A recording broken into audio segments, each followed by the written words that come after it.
Hello, happy Sunday. Today, basically the theme of the thoughts that I'm going to share are to do with fire, hence the red t-shirt. And God led me to the passage in 1 Kings 18 about Elijah on Mount Carmel. So I'll just read it out. Elijah went before the people and said, "How long will you waver between two opinions? If the Lord is God, follow him. But if Baal is God, follow him." But the people said nothing. Then Elijah said to them, "I am the only one of the Lord's prophets left, but Baal has 450 prophets. Get 2 bulls for us. Let Baal's prophets choose one for themselves, and let them cut it into pieces and put it on the wood, but not set fire to it. I will prepare the other bull and put it on the wood, but not set fire to it. Then you call on the name of your God, and I will call on the name of the Lord. The God who answers by fire, he is God." Then they called on the name of Baal from morning till noon. "Baal, answer us," they shouted. But there was no response, no one answered. And they danced around the altar they had made. At noon, Elijah began to taunt them. "Shout louder," he said. "Surely he is a god. Perhaps he is deep in thought, or busy, or travelling. Maybe he's sleeping and must be awakened." So they shouted louder and slashed themselves with swords and spears, as was their custom, until their blood flowed. Midday passed, and they continued their frantic prophesying until the time for the evening sacrifice. But there was no response. No one answered. No one paid attention. Brutal. Then Elijah said to all the people, "Come here to me." They came to him, and he repaired the altar of the Lord, which had been torn down. Seed. He arranged the wood, cut the bull into pieces, and laid it on the wood. Then he said to them, "Fill 4 large jars with water, and pour it on the offering and on the wood." "Do it again," he said, and they did it again. "Do it a 3rd time," he ordered, and they did it the 3rd time. The water ran down around the altar and even filled the trench.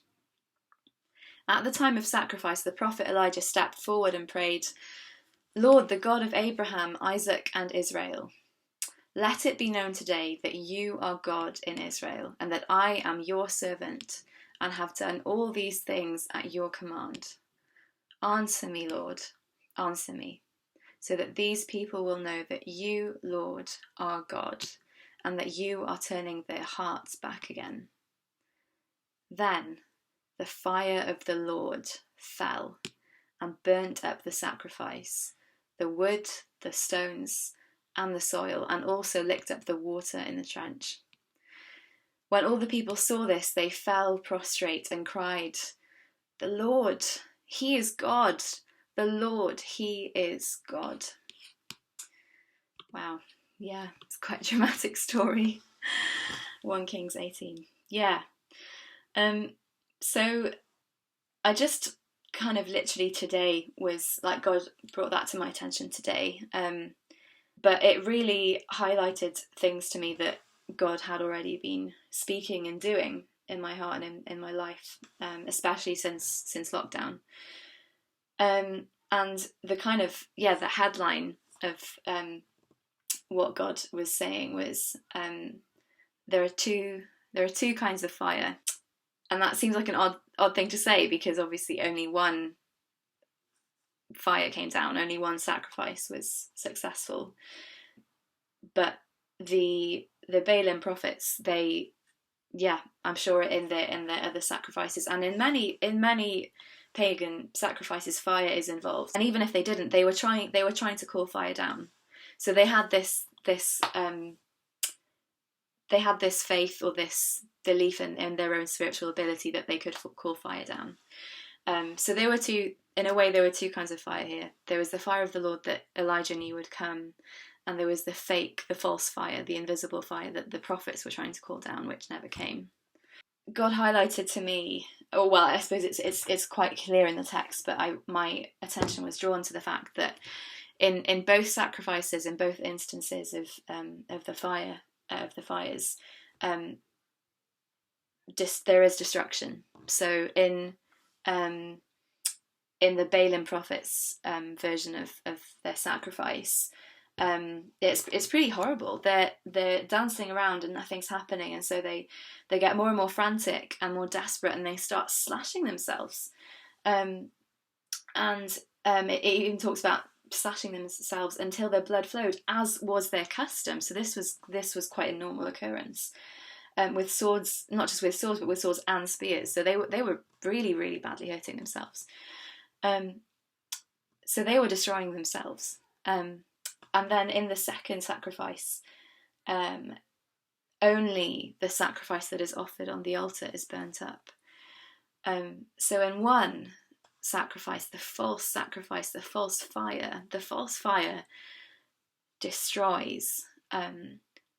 It destroys, but it destroys the things that are not supposed to be destroyed. They destroy the image of God.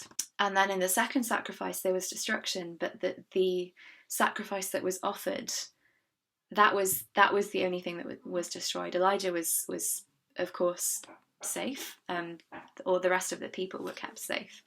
The fire that the Balaam prophets were trying to call down, even though it didn't even come, it destroyed them. Like they were destroying and slashing themselves. The fire of the Lord that came down in front of Elijah and before the people on the sacrifice, that actually brought life, because it demonstrated to Elijah, to the prophets, to the people, that the God of Israel was God. And I think there are so many things here that just ring true and resonate. I think for me today, and I'm sure for many of us, and I know that I've had experiences of both fires in the past. I've had experiences of both kinds of sacrifice, and we are like we can't avoid sacrifice. We can't avoid fire in this life. There is no easy option, because either we choose the easy option now, and then there is destruction further along the line, because by choosing the easy option you sacrifice what is most valuable, or we choose the hard option now, and there is fire now, but it is a fire that purifies and brings to life. And so I would just love to pose before you and ask you whether you have experienced either kinds of fire. And I certainly know that I have. I know that I have slashed myself, in a manner of speaking. I've taken the whip that the enemy has been offering me, or the world has been offering me, and being complicit with it, being complicit with the destruction that it has sometimes brought on my physical body. Stress has a real, tangible, physical effect on the body, on our physiology. I've had a bad back recently, because I know there were a few days beginning of this week that I worked too hard, and I had deadlines, and I was like, I got to hand something in. I've got to do it.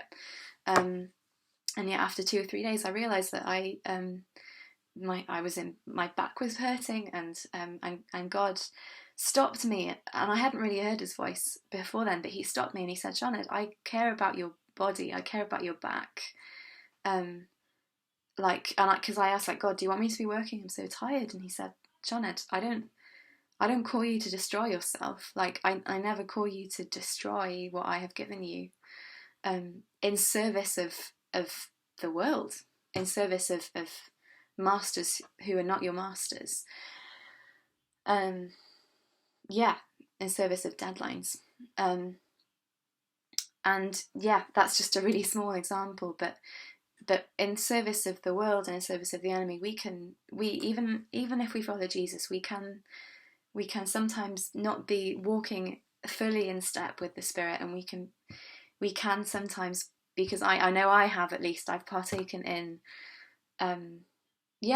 avenues that will eventually lead to death. Of course, God has saved us from death, and so we will not be bound to that fate. But we can waste time on this earth by following wider paths that we are actually eventually will lead to death, and therefore in the short term they're just destroying things that do not need to be destroyed. And of course that can be true of mental health, it can be true of our spiritual well-being, it can be true of our emotional well-being, it can be true of relationships. God knows how many relationships and friendships that have been sacrificed on the altar of busyness, or something else, an issue, a task, a program being more important than a person. Yeah, and that's a challenge. That's a real challenge. But the beauty of it is that that we don't even, like, we can choose to not ever partake in sacrifices like that again. Of course, we may sometimes stumble. We may be led away, kind of even unknowingly sometimes. But we can choose before God to. We can say no. Like we there is no reason why we have to partake in those kinds of sacrifice, and there is no reason why we need to be burned by a fire that isn't even real. There is no Baal. There is no Baal, and therefore there is no God of academic success. There is no God of achievement or relational success or social standing or reputation. There is no God of there is no God of money. There is no God of career. He does not exist. Baal doesn't exist. The only true God is the God of Israel and the God of Isaac and Jacob, and the God of Jesus, the God of the church, the God of the kingdom. And the fire that the God of Israel brings is a fire that purifies, and it's a fire that brings life. It's the kind of fire, like the fires that burn through redwood forests in North America and in Siberia, and can raise them to the ground, and it's literally just charcoal left. And then a few months later, you see these shoots coming up, and it's just green everywhere again, and it's a new forest, it's new growth. That is the kind of fire that our God brings. And yeah, just at the end, it's good to acknowledge, and I wanted to share that the fire that we experience for following Jesus, it can hurt, and it can be really costly. And Elijah, his sacrifice, even though the Balaam prophets got it much worse than him, he had to pay a high cost. He did suffer. He did have to sacrifice. He was exhausted at the end. And Paul knew this better than anyone. Paul suffered so much for the sake of the gospel, for the sake of Jesus. And he writes in Ephesians about some of the costs that he's had to bear. And it's really beautiful how in Ephesians 3, he asks the Ephesians not to be discouraged because of his sufferings for them, which are for their glory. And he encourages them by saying that through the church, the manifold wisdom of God should be made known to the rulers and the authorities in the heavenly realms, according to his eternal purpose that he accomplished in Christ Jesus our Lord. So he's saying that, like, his sufferings, their sufferings, will bring eternal glory to Jesus. And the way we glorify Jesus in our trials, and the way that Paul glorifies Jesus in his trials, is that our hearts are purified and our hearts are made more pure. And it's because we are proclaiming to the world that nothing is better than Jesus. Nothing is better than his presence, than his person, than knowing his love. And I had this sense that the main thing that God wanted me to communicate through this message, that the kind of takeaway thing that he really wants us to remember, he really wants you to remember, for me to remember, is that he does all of this in love. He does all of this in love. That the fire, his love is like a fire. His love is intense, and it's fiery, and it's relentless, and it chases, and it fights to the last, and it never gives up. But it's also patient, and it's also kind, and it's also gentle, and it's also tender. And he gave me the picture, and I'll finish with this picture of the blacksmith, and that, yeah, any intensity we experience for Jesus' name, for choosing him over choosing the easier way in the now, or choosing the sacrifices of the world, any intensity we experience because of that will only serve as the fire of the blacksmith. And Jesus is the blacksmith who puts his gold in the fire, so that when he takes it out and lets it cool, he holds it up. And as a blacksmith holds up gold, the way that he knows that the gold has finished the process of purifying is that the blacksmith can see his face.